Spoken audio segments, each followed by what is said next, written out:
Hi, I'm Art Nergard from ShootingSight, and I'm here to talk about my new trigger for the Scorpion EVO. What I'll be covering in this brief video is a general description of the trigger.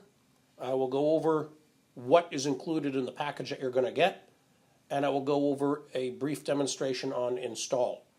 One quick disclaimer. This video is not intended to be complete training for somebody who has no experience working on triggers. It is meant to be a help to people who are gunsmiths or armorers or who do have experience working on triggers to show them how this particular model goes together. If you are not comfortable or not competent to work on triggers, I highly recommend that you take this to a gunsmith to get it installed. So let's get started. To begin with, the triggers that I make are all two-stage. What that means is that when you pull the trigger, there will be a certain amount of travel that disengages the sears by about 90%.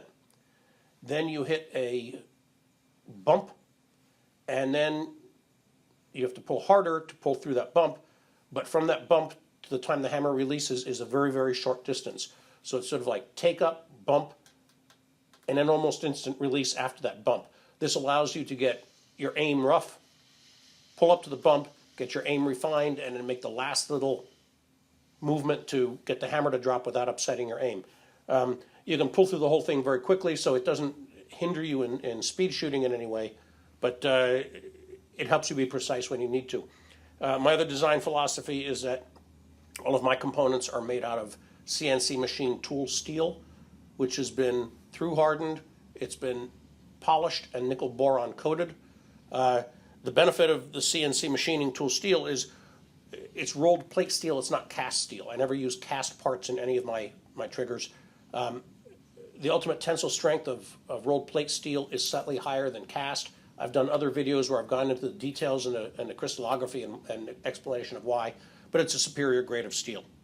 So what you're going to get when you order one of these, I'm going to offer it initially two different ways, either as parts only and you have to rebuild your own trigger cage, or else a complete drop-in cage. I'm going to go through the install for the complete drop-in cage. This video will cover the complete install. So let's get started with what's included in the package. Here's what you're going to get in the package. You'll get trigger assembly, hammer with a hammer spring, new trigger spring, disconnector spring. There's a little spacer here. There's an assembly pin. There's going to be a tool to help get the trigger spring aligned. There'll be two Allen wrenches. They're going to be the L style, not these from my workshop. And then a little tube of grease. There'll also be some swag included. So let's start with how to install these. You're going to deinstall the trigger that's in the gun and reuse some of the components that are in there. Now let's proceed with how do we take apart the factory trigger.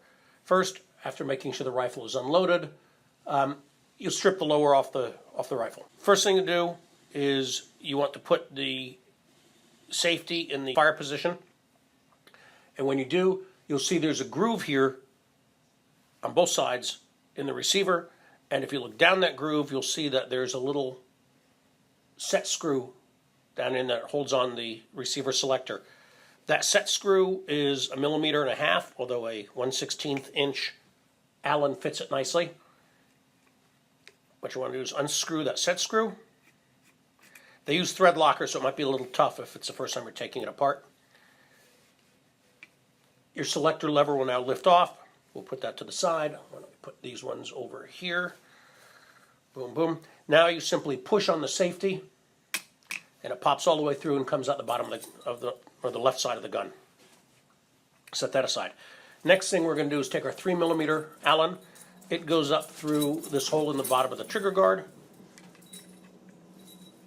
engages in this screw in the bottom of the receiver, and you pull that screw out.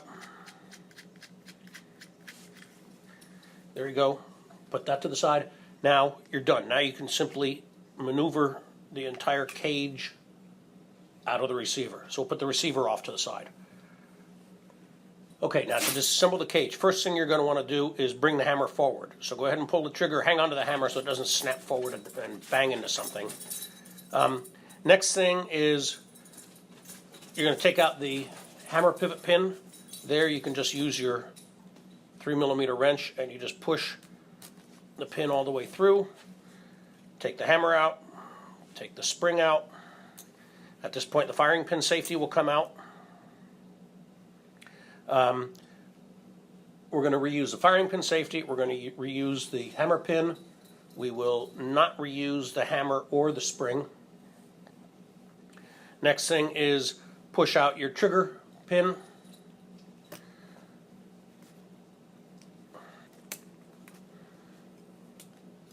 There we go. You're now going to have your cage. We'll set that to the side. We're going to reuse that.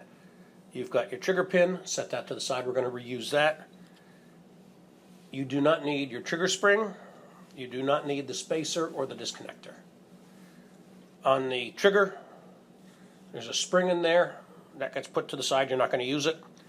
Take off the trigger bow. You're going to keep the trigger bow because you're going to reuse that. The trigger we don't need anymore. So all of these CZ parts now, you can put them away in case you ever want to restore the trigger to original configuration. Now, on the ShootingSight trigger, we're going to start with the trigger assembly. These aluminum frames are screwed on and Loctited to make sure that the alignment of the holes stays proper. I do not recommend that these screws be removed. They've been put together pre-aligned, and so they're Loctited in place. We'll take that. We'll take the disconnector. We'll take the disconnector spring, and then we're going to use the new trigger spring as a tool. So the disconnector fits into this internal slot in this orientation here. So you can see that little arm goes forward and that hook goes towards the back. So that just slides in there like that. What you do is then take the trigger spring, and you can use it as a tool, use the short leg to slide into and pick up your disconnector spring. It goes into that little notch in the back of the disconnector, and then the bottom of the spring just catches inside of that little slot in the frame, about like that. Now, if you take the notch screwdriver tool and you insert it under the hook of the disconnector and above that front arm, you can sort of control it and you push it down and back a little bit. That'll line your holes up. And now you take your assembly pin, point it in first, and slip it in there. So now you've captured the disconnector, and the disconnector spring is in there comfortably. Now what I do is I'll push the assembly pin till it's a little bit beyond flush. There's a little indentation there. That is helpful so that when you put in the trigger spring, it's got a little hole that it pops into to align itself. Now normally when I sell these things, it will already come pre-assembled at this stage. So it's going to come with a disconnector already installed with the assembly pin in it. So you might not have to deal with this first half unless you pull the assembly pin out prior to putting the trigger pin in, then it all comes apart.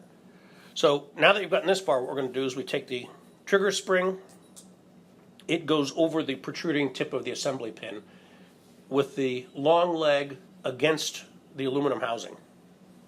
You now take your cage and using these two rear holes, insert your trigger and lift up so the tip of the assembly pin just starts to come through that hole so it registers everything for you. Now you flip it over and take your spacer, drop that spacer in there and line it up with the hole. Take your trigger pin, slide it in through the spacer, and you will feel it. It'll engage inside of that little depression in there. That's why we push the assembly pin more than flush so that the hole's got something to align in. Now all you need to do is put it on a hard surface and push down. And you'll see the assembly pin will pop out and the trigger pin goes all the way through. It's not working for me. I'm doing this on a towel to give better contrast for the photography, and it's a soft surface. So, but if I do it on a hard surface, there you go. Pops all the way through. Check that it's not sticking out because otherwise it'll bind when it goes into the receiver later on. Now, here I like to use a vise. You could use a 1-2-3 block, lots of things. Open the vise jaws just far enough that the trigger tang can drop down inside of there so the cage is resting flat. There we go. Now, grab your firing pin safety and get your hammer pin ready. What we're going to do is we're going to take our little tool. We're going to flip that spring forward. And now what I like to do is I'll take the tool, I'll put it into the knuckle of my index finger, and that way I can hold it with my index finger and my thumb. I'll take my middle finger and I'll push down on the back of the trigger at the same time as I grab the spring. Now I'll just push down on the spring and I can slide the firing pin safety into that slot. So that spring is now captured. Now look at the side and you can sort of massage the firing pin safety around to get those two holes to align perfectly. And there you go, your pin is now in. The final step is then that I will push the hammer pin back so the face is flush with the inside edge of the firing pin safety. I'll take my hammer. I find it's useful to put my finger on the spring so it doesn't rotate where I don't want it to. And you can simply slide the legs of the hammer spring into that gap. And once the holes line up, there your pin pops through, boom, you're done. Okay, now you're going to reattach your trigger shoe and put back in your split pin to hold it. Now this entire thing just goes back into the receiver the same way we took it out. So we're going to drop that in. We're going to take the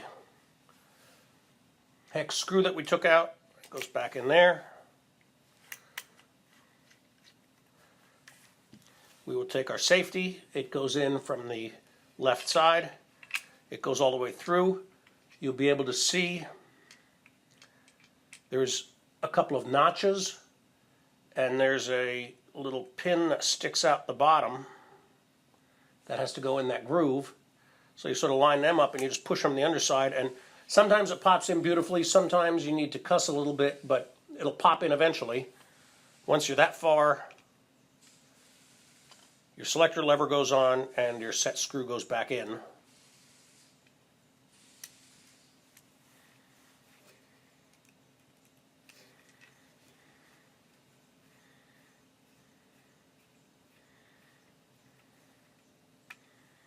There you go. So you're done. Now, there's a couple of safety checks you're going to want to do. You're going to want to make sure that as you pull the trigger, you get a bump of a second stage. So there is a second stage, and then it drops from there.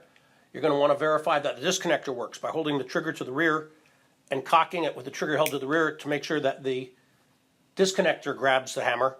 And then when you release the trigger, make sure it resets and hands off to the front sear. You're going to want to, with it cocked, engage the safety and make certain that it won't fire with the safety engaged.